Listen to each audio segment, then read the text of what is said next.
Prime Minister Dhan Dhanya Krishi Yojana, Developing Agri-Districts Program.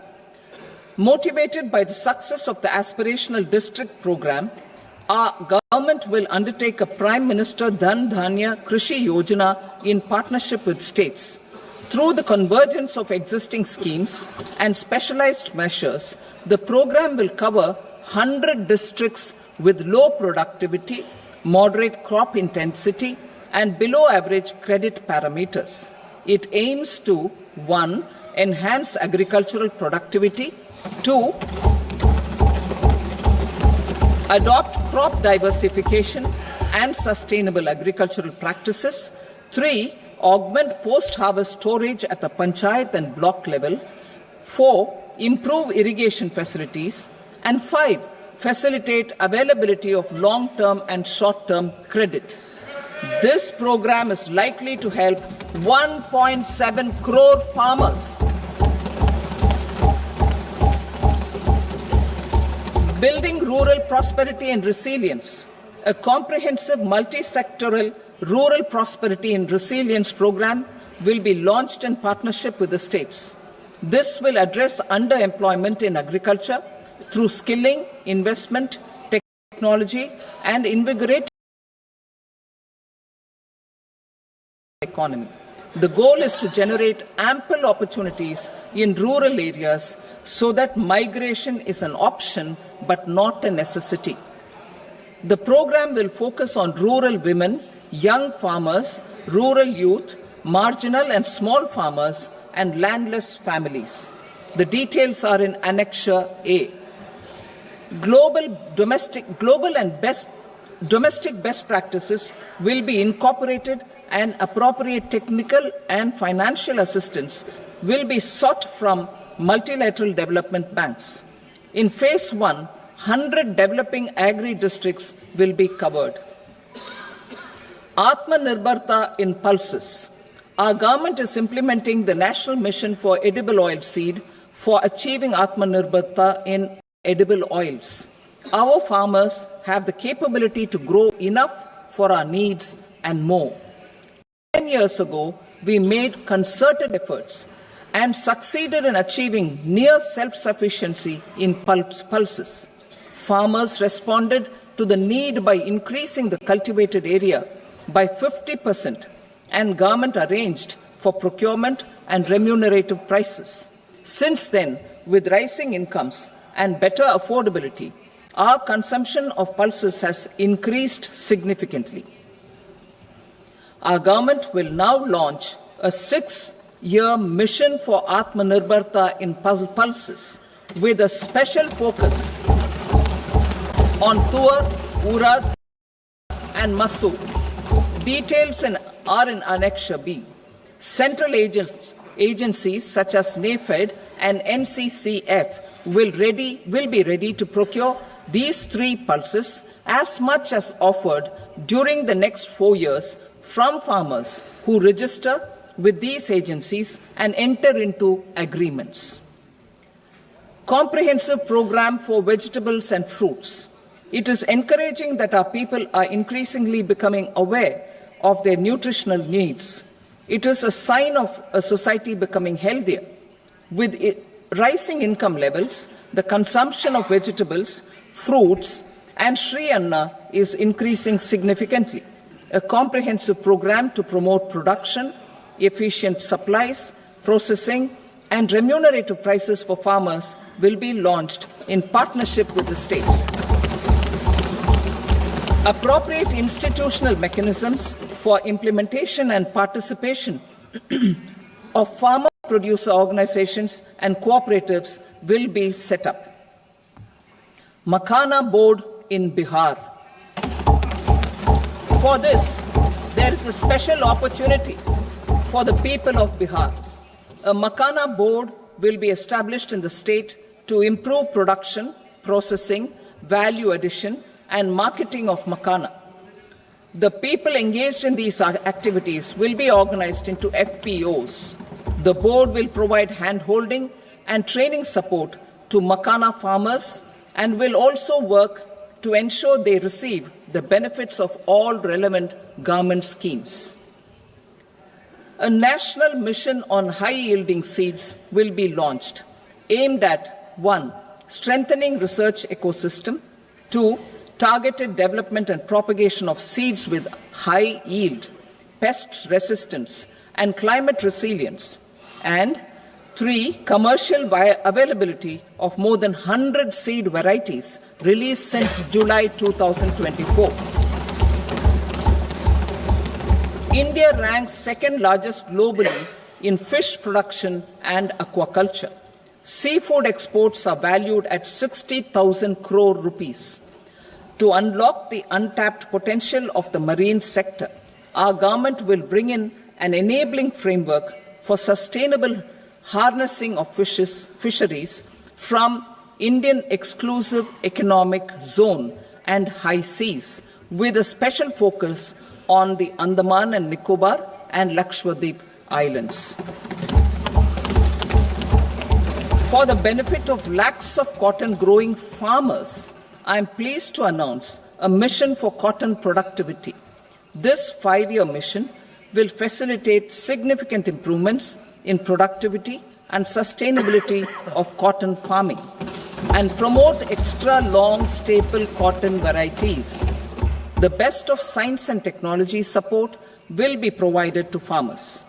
Aligned with our integrated 5F vision for the textile sector, this will help in increasing incomes of the farmers and ensure a steady supply of quality cotton for rejuvenating India's traditional textile sector. Kisan credit cards facilitate short-term loans for 7.7 crore farmers, fishermen, and dairy farmers. The loan limit under modified interest subvention scheme will be enhanced from 3 lakh rupees to 5 lakh rupees for loans taken through the KCC. For Atmanirbharta in urea production, our government had reopened 3 dormant urea plants in the eastern region. To further augment urea supply, a plant with annual capacity of 12.7 lakh metric tons will be set up at Namrup in Assam.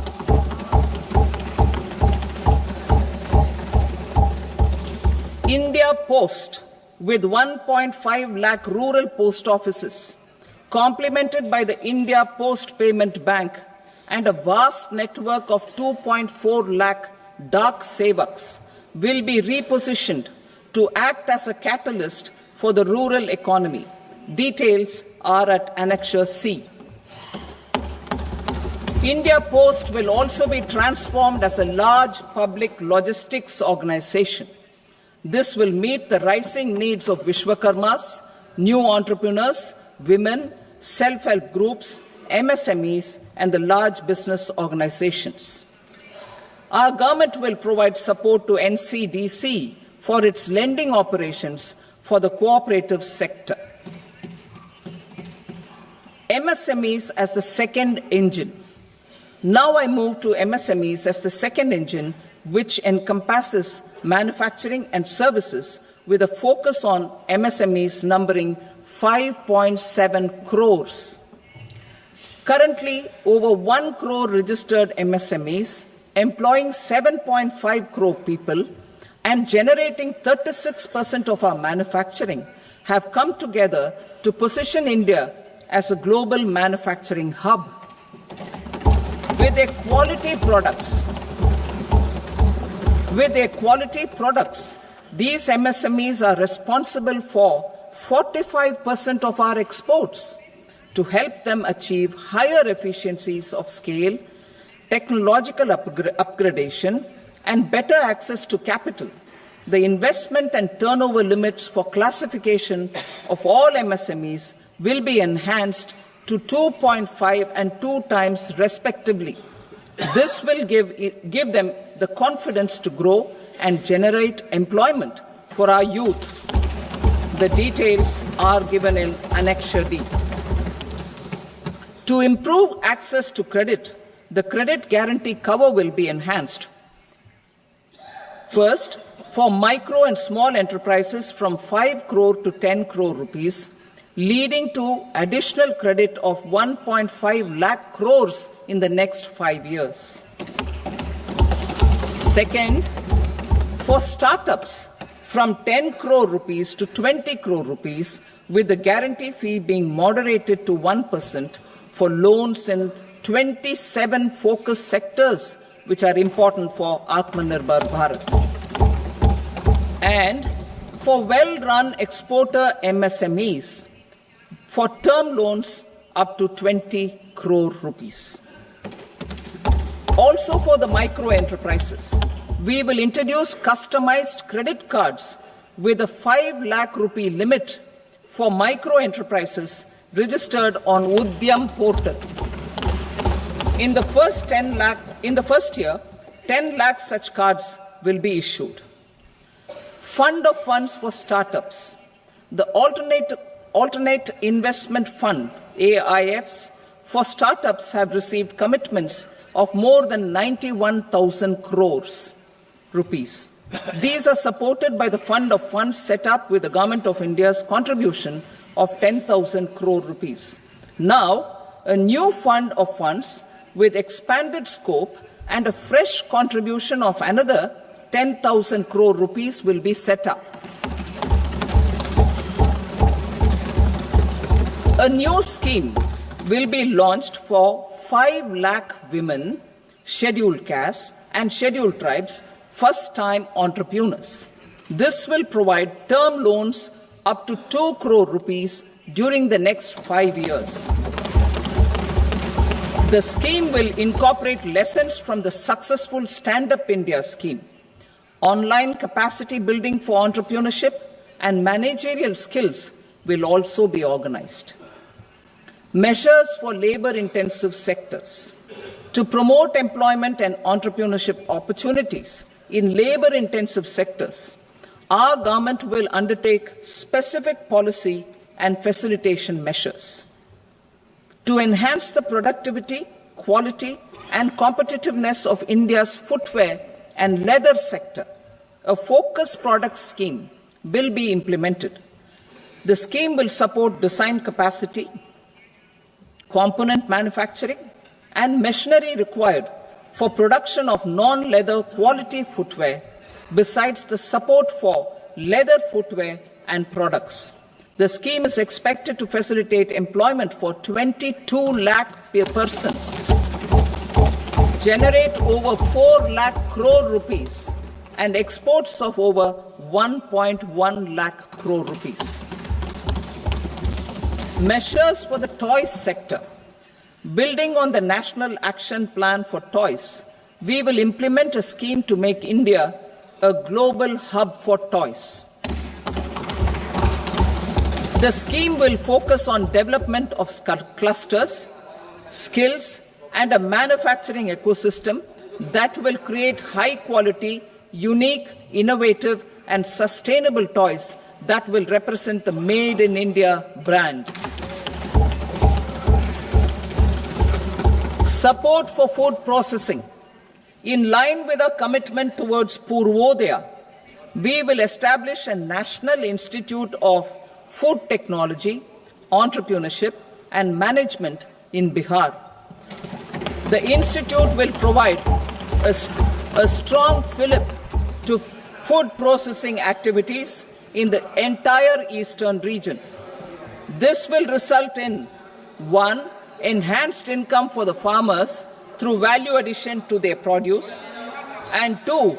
Skilling entrepreneurship and employment opportunities for the youth. Manufacturing mission, furthering Make in India. Our government will set up a national manufacturing mission covering small, medium, and large industries for furthering Make in India by providing policy support, execution roadmaps, governance, and monitoring framework for central ministries and states. Details are in Annexure E. Given our commitment to climate-friendly development, the mission will also support clean tech manufacturing. This will aim to improve domestic value addition and build our ecosystem for solar PV cells, EV batteries, motors and controllers, electrolyzers, wind turbines, very high voltage transmission equipment, and grid scale batteries. Investment as the third engine. Now I move to investment as the third engine, which encompasses investing in people, investing in the economy, and investing in innovation. Investing in people. Saksham Anganwadi and Poshan 2.0. Saksham Anganwadi and Poshan 2.0 program provides nutritional support to more than 8 crore children, 1 crore pregnant women and lactating mothers all over the country, and about 20 lakh adolescent girls in aspirational districts and the Northeast region. The cost norms for these nutritional support will be enhanced appropriately. Atal Tinkering Labs. 50,000 Atal Tinkering Labs will be set up in government schools in the next 5 years to cultivate the spirit of curiosity and innovation and foster a scientific temper among young minds. Broadband connectivity to government secondary schools and PHCs. Broadband connectivity will be provided to all government secondary schools and primary health centers in rural areas under the BharatNet project. Bharatiya Bhasha Pustak Scheme. We propose to implement a Bharatiya Bhasha Pustak scheme to provide digital form Indian language books for schools and for higher education. This aims to help students understand their subjects better and in their language. National Centers of Excellence for Skilling. Building on the initiative announced in the July 24 budget, 5 national centers of excellence for skilling will be set up with global expertise and partnerships to equip our youth with the skills required for Make for India, Make for the World manufacturing. The partnership will cover curriculum design, training of trainers, and a skills certification framework and periodic reviews. Expansion of capacity in IITs. Total number of students in 23 IITs has increased 100% from 65,000 to 1.35 lakh in the past 10 years.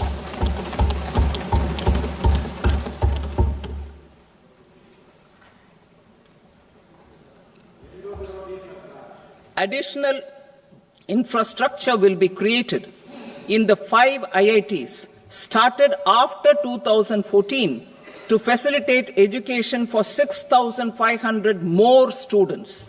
Hostel and other infrastructure capacity at IIT Patna will also be expanded.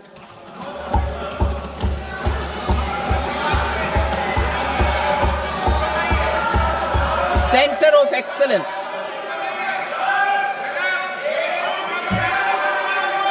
Center of Excellence in AI for Education.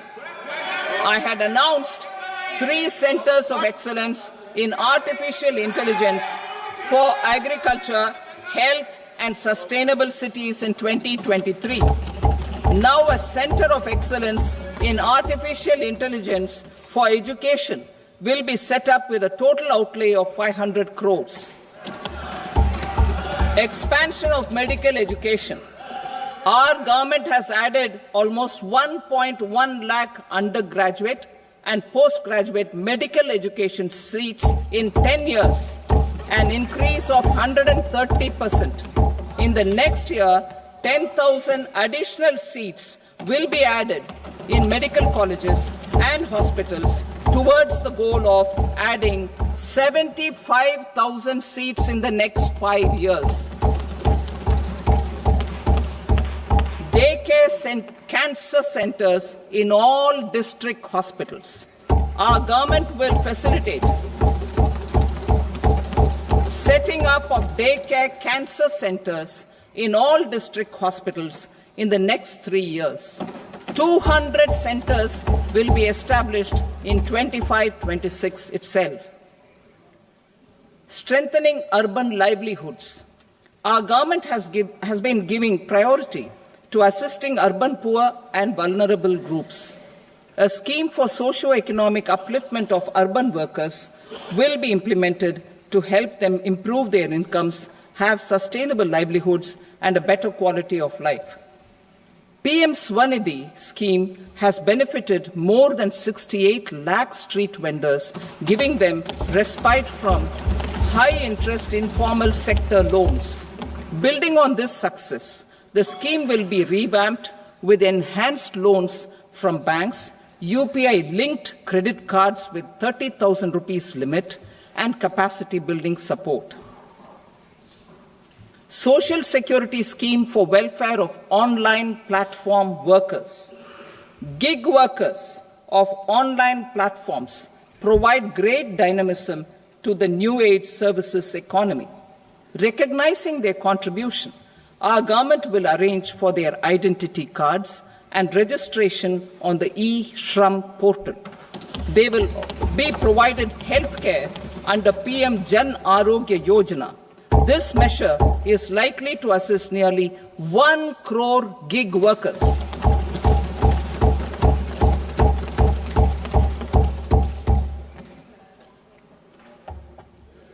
Investing in the economy. Public-private partnership in infrastructure. Each infrastructure-related ministry will come up with a 3-year pipeline of projects that can be implemented in PPP mode. States will also be encouraged to do so and can seek support from the India Infrastructure Project Development Fund, which is a scheme to prepare PPP proposals. Support to states for infrastructure. An outlay of 1.5 lakh crore is proposed for the 50-year interest-free loans to states for capital expenditure and incentives for reforms. Building on the success of the first asset monetization plan announced in 2021, the second plan for 2025 to 30 will be launched